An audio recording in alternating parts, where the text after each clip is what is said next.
السلام عليكم ورحمة الله وبركاته. إن الحمد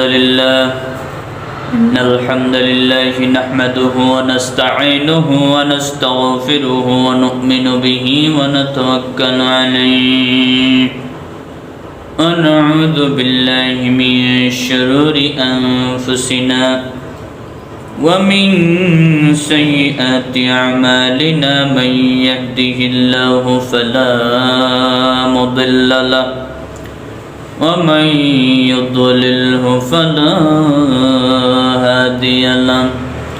ونشهد أن لا إله إلا الله وحده لا شريك له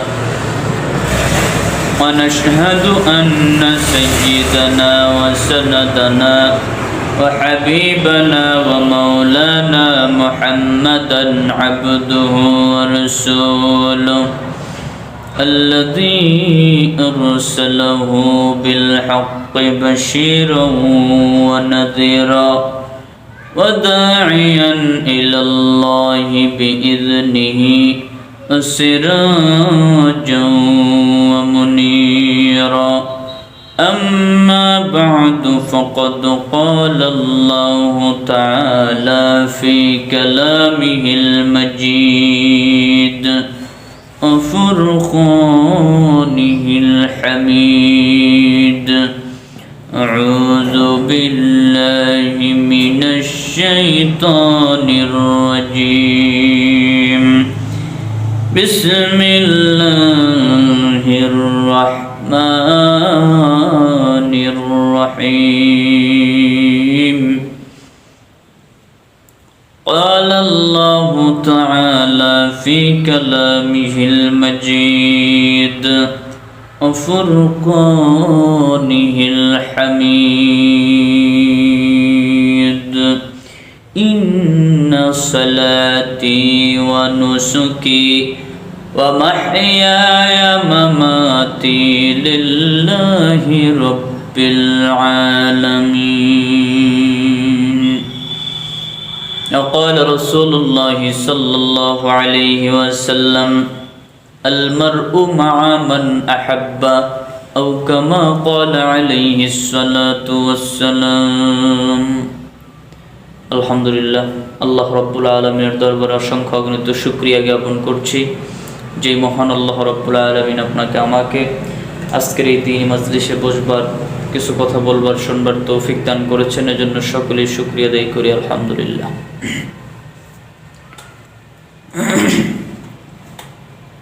সম্মানিত ভাইয়েরা আমার, আজকের আলোচনাটি অত্যন্ত গুরুত্বপূর্ণ একটি আলোচনা। আল্লাহ রব্বুল আলামিন আমাদের যাদেরকে আজকের এই আলোচনা শুনবার মতো তৌফিক দান করেছেন, এটা যে আল্লাহ পাক রব্বুল আলামিনের কত বড় নিয়ামত বলে শেষ করা যাবে না, বলে বোঝানো যাবে না আপনাকে। সম্মানিত উপস্থিতি, বর্তমান জামানা এমন একটা জামানা যে আমরা এই দ্বীনি প্রতিষ্ঠানগুলোতে আসতে চাই না, দ্বীনি প্রতিষ্ঠানগুলোতে বসতে চাই না, ধর্মীয় আলোচনায় বসতে চাই না, আমরা কোরআন সুন্নাহর দিকে আসতে চাই না। বর্তমান যে পরিস্থিতি, সমাজের মধ্যে তাকালে আমরা দেখতে পারবো যে মানুষ গুনার জন্য প্রতিযোগিতা করে, কে কার থেকে বেশি গুনাহ অর্জন করতে পারবে, কে কার চাইতে বেশি গুনাহ করতে পারবে, এটা নিয়ে মানুষ প্রতিযোগিতা করে। কিন্তু নেকি নিয়ে মানুষ প্রতিযোগিতা করতে চায় না, নেকি নিয়ে মানুষ প্রতিযোগিতা করে না। যার কারণে আজকে আমাদের সমাজ নষ্ট হয়ে যাচ্ছে, আমার ভাই নষ্ট হয়ে যাচ্ছে, আমার বোন নষ্ট হয়ে যাচ্ছে, আমার আত্মীয় স্বজন বন্ধু বান্ধব সব ইসলাম ছেড়ে ওই ইহুদি খ্রিস্টানদের কৃষ্টি কালচার, ইহুদি খ্রিস্টানদের আদর্শকে গ্রহণ করে সকলে আজকে বিধর্মীর মতো চলাফেরা করতেছে। সম্মানিত উপস্থিতি, এই জন্য দ্বীনি আলোচনা, দ্বীনি সভা, গুরুত্বপূর্ণ কোরআন হাদিস থেকে আলোচনা, এগুলো আমাদের শোনা অত্যন্ত জরুরি। তাই আজকে অল্প একটু সময় আলোচনা করব। আমরা ধৈর্য সহকারে ইনশাল্লাহ এই কিছু সময় আলোচনাগুলো শোনার চেষ্টা করি ইনশাল্লাহ। সম্মানিত উপস্থিতি, আলোচনার শুরুতেই আমি কোরআনুল কারীম থেকে একখানা আয়াত কারীমে তেলাওয়াত করেছি। আল্লাহ রাব্বুল আলামিন বলেন যে ইন্নাস সালাতি ওয়া নুসুকি ওয়া মাহইয়ায়া ওয়া মামাতি লিল্লাহি রাব্বিল আলামিন। নামাজ, আমার রোজা, আমার জীবন, আমার মৃত্যু সব কিছু একজনের জন্য, তিনি হলেন মহান আল্লাহ রাব্বুল আলামিন। কিন্তু আজকে যারা নামাজ আদায় করে এদের মধ্যে দুই শ্রেণীর মানুষ। কয় শ্রেণীর মানুষ? গুরুত্ব সহকারে আলোচনাটা শুনি। যারা নামাজ পড়ে এদের মধ্যে দুই ভাগ। এক ভাগ হলো আল্লাহ পাককে রাজি খুশি করার জন্য নামাজ পড়ে, আর এক ভাগ হলো আল্লাহকে রাজি খুশি না, বরং মানুষ নামাজ না পড়লে খারাপ বলবে, আমল না করলে বয়স হয়ে গেছে এখন মানুষ খারাপ বলবে, এই জন্য নামাজ পড়ে।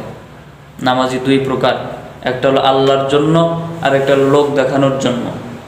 যারা আল্লাহর জন্য নামাজ আদায় করবে তারা দিনদার, পরহেজগার, মুত্তাকিদের খাতায় নাম উঠাতে পারবে। আর যারা মানুষকে দেখাবার জন্য নামাজ পড়বে, আল্লাহ পাক রব্বুল আলামিন তো তাদেরকে নামাজিদের খাতায় নাম উঠাবেন না, এটা তো উঠাবেই না, বরং তাদেরকে শক্ত আযাবের মধ্যে আল্লাহ পাক গ্রেফতার করবেন। মানুষকে দেখানোর উদ্দেশ্যে কোনো আমল করা যাবে না। সমস্ত আমল করতে হবে, সমস্ত নেক আমল করতে হবে একমাত্র আল্লাহ রাব্বুল আলামিনকে রাজি খুশি করার জন্য, একমাত্র আল্লাহর হুকুম পালন করার জন্য নামাজ আদায় করতে হবে।